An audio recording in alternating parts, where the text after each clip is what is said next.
बच्चों, आज का यह जो वीडियो है यह आप लोगों के लिए बहुत ही इम्पोर्टेंट है।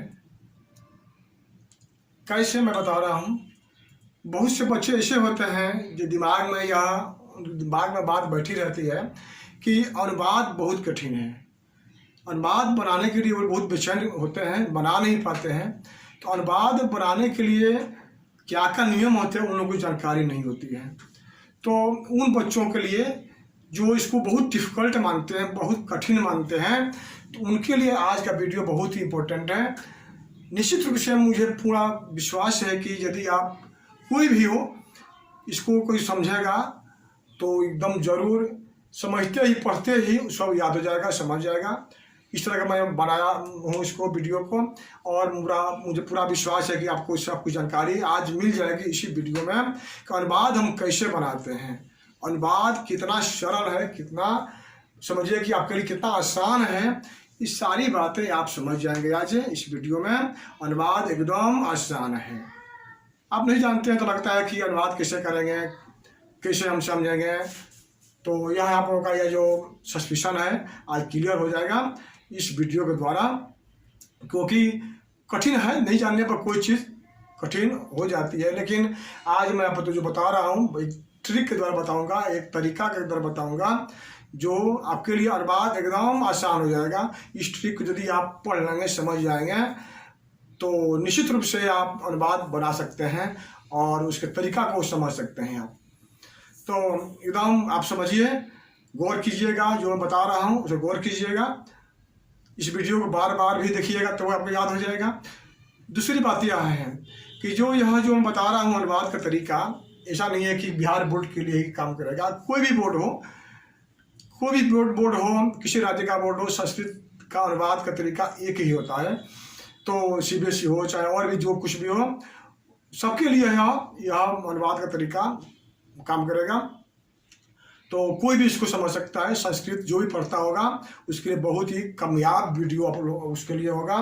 तो हम चलते हैं कि कैसे अनुवाद बनाते हैं। आप लोग गौर कीजिएगा, समझिएगा कैसे अनुवाद बनाते हैं, क्या तरीका उसका होना चाहिए, मूल तरीका, बेस उसका क्या होना चाहिए। अनुवाद बनाने का बेस है ना, वो क्या है, यही है जो मैं बता रहा हूँ। इसी बेस के अनुसार अनुवाद कोई भी बना सकता है, कोई भी बनाता भी है, यही बेस है। अब समझ जाएंगे तो आप भी इसके लिए निश्चिंत हो जाएंगे कि अनुवाद हम कैसे बनाना हमको है। तो आइए आपको बताते हैं हमको अनुवाद कैसे बनाया जाता है, उसका मूल मंत्र, मूल नियम उसका आप समझिए। देखिए क्या होता है इसमें, अनुवाद बनाने का तरीका क्या होता है। इसके लिए कुछ याद करना पड़ेगा, आप लोगों को बताऊँगा क्या याद करना पड़ेगा, लेकिन अनुवाद का तरीका समझिए आप लोग। आप देखिए यहाँ पर लिखा हुआ है सर्वनाम के रूप। आप समझिए कि सर्वनाम किसे कहते हैं। सर्वनाम आप लोग व्याकरण पढ़े होंगे, फिर एक बार मैं आप लोगों को रिपीट करता हूँ। संज्ञा के बदले में आने वाले शब्द को हम सर्वनाम कहते हैं। निश्चिंत है। तो अब सर्वनाम के रूप संस्कृत में 3 पंक्तियों में अब जानिए कि स, यहाँ लिखा हुआ है एक वचन, द्विवचन, बहुवचन। प्रथम पुरुष यहाँ पर है आपका, मध्यम पुरुष है, यह प्रथम पुरुष है आपका, यहाँ पर प्रथम पुरुष समझिएगा, और यहाँ पर मध्यम पुरुष है, यहाँ पर उत्तम पुरुष है, यहाँ पर अलग अलग लिखा हुआ है। तो प्रथम पुरुष में आप देखिए यहाँ पर हो जाएगा सह तौ ते। प्रथम पुरुष का होता है सह तौ ते। मध्यम पुरुष में होता है त्वम युवाम यूयम। उत्तम पुरुष में होता है अहम अवाम वयम। अलग अलग मैं लिख दिया हूँ, समझने के लिए अलग अलग आपका स्याही भी मैं लगाया हूँ, तो समझिए। तो यहाँ पर है कि सह तौते, सह का अर्थ यहाँ लिखा हुआ है, समझिए। सह का अर्थ होता है वह, तौ का अर्थ होता है वे दोनों, ते का अर्थ होता है वे सह या वे लोग भी दोनों हो सकता है। मध्यम पुरुष में त्वम का अर्थ तुम, युवाम का अर्थ तुम दोनों, युवम का अर्थ तुम सब या तुम लोग भी होता है। उत्तम पुरुष में अहम का अर्थ मैं, अवाम का अर्थ हम दोनों, वयम का अर्थ हम सब या हम लोग। यह आपका सर्वनाम का रूप है। इसका अर्थ संस्कृत और उसका अर्थ यह दिया हुआ है, आप इसको याद कर सकते हैं, समझ सकते हैं। तो ये जो शब्द लिखे हुए हैं ये सब क्या है, ये कर्ता है।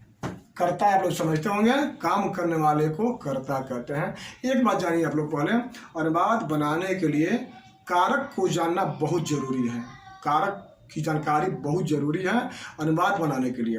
हिंदी व्याकरण में कारक का चैप्टर जो है आप लोग पढ़ सकते हैं, या मैंने जो वीडियो बनाया है, मेरे वीडियो में भी कारक मैंने पढ़ाया है पहले, उसको निकाल कर आप देख सकते हैं। बहुत आसान तरीका से मैंने दिखाया है, उसको समझाया है, वो आप जल्दी समझ में आ जाएगा। तो चलिए, तो कारक में पहला भेद होता है कर्ता। तो कर्ता, काम करने वाले को हम कर्ता कहते हैं। तो आइए यहाँ पर ये सब क्या है, ये सब जितने हैं यह 3 लाइन के सब कर्ता है, काम करने वाले हैं। ये सब स्व काम करने वाला है, त्वम, अहम, जितने लिखे हुए हैं सब हम ये काम करने वाले कर्ता हैं। इसके साथ नाम भी आता है, जैसे राम, श्याम, मोहन, कोई भी नाम हो वो भी कर्ता ही है। तो उसका स्थान बताएंगे आपको हम अनुवाद के टाइम पर। तो देखिए, तो यह कर्ता है, काम करने वाला है, ये कर्ता है। अब यहाँ पर आइए, यहाँ पर आइए कि यहाँ पर आप देख रहे हैं, यहाँ पर क्रिया के बारे में बता रहा हूँ। संस्कृत में से धातु कहते हैं। पठ धातु का लट लकार यानी वर्तमान काल में रूप क्या होता है समझिए पहले। इसको समझने के लिए पठ माने पढ़ना, आप जानते होंगे। इसका लट लकार यानी वर्तमान काल में रूप यह होगा। अब देखिए लिखा हुआ है, प्रथम पुरुष में क्या होता है, पठती, पठता, पठन्ति। मध्यम पुरुष में होता है पठसी, पठता, पठत। और उत्तम पुरुष में होता है पठामी, पठाव, पठामह।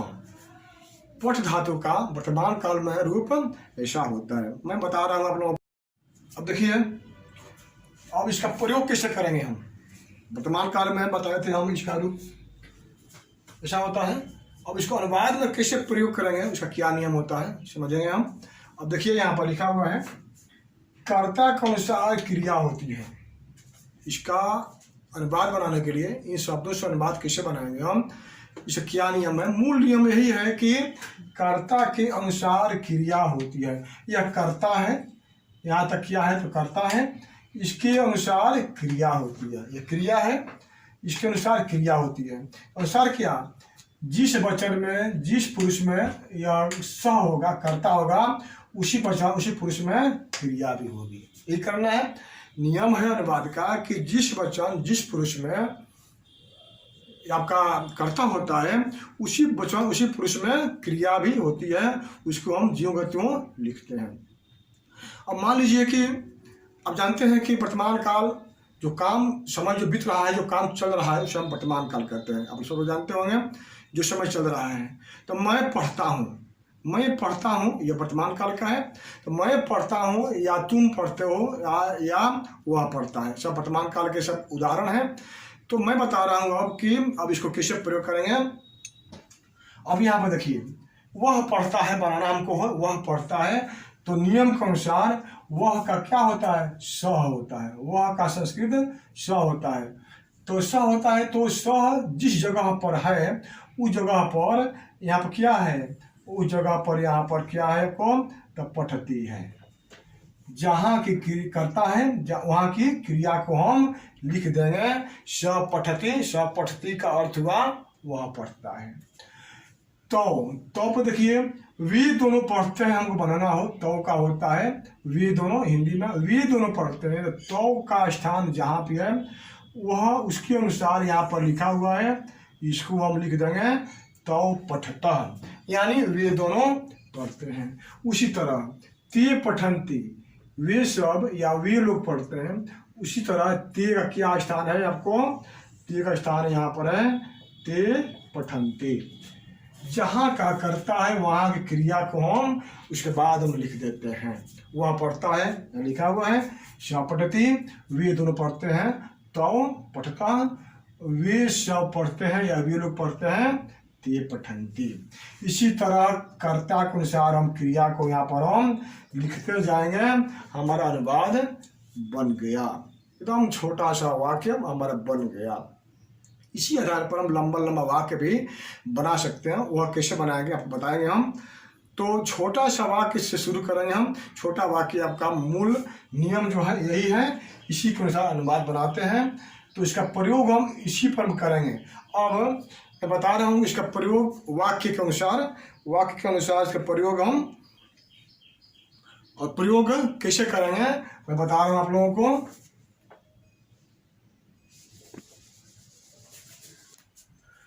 यह अनुवाद हम वर्तमान काल में कैसे बनाएंगे, उसी शब्दों से जो मैंने बताया आप लोगों को। सर्वनाम का रूप जो करता है और जो धातु रूप क्रिया पठ का, उस पर हम अनुवाद कैसे बनाएंगे, जो तरीका बताया था उसके अनुसार। यहाँ पर देख लीजिए कुछ एग्जाम्पल्स हैं। यहाँ पर लिखा हुआ है वह पढ़ता है, स पठती, वे दोनों पढ़ते हैं, तौ पठतः, तुम पढ़ते हो, त्वम पठसि, तुम दोनों पढ़ते हो, युवाम पठतः, तुम स पढ़ते हो, यूयम पठत। मैं पढ़ता हूँ, अहम पठामि, हम दोनों पढ़ते हैं, अवाम पठावः, हम सब पढ़ते हैं, वयम पठामः। राम पढ़ता है, रामः पठते। एक चीज़ ध्यान दीजिएगा, आप लोग जो बताए हैं कर्ता के अनुसार क्रिया लिखेंगे, लेकिन अगर नाम आ गया तो, राम श्याम मोहन कोई नाम आ गया तो स के स्थान पर जो शब्द होता है उसी को लिखते हैं। जैसे यहाँ पर देखिए राम पढ़ता है, राम पठति, स पठति, राम पठति। नाम के लिए स का जो क्रिया है उसी को लिखेंगे हम।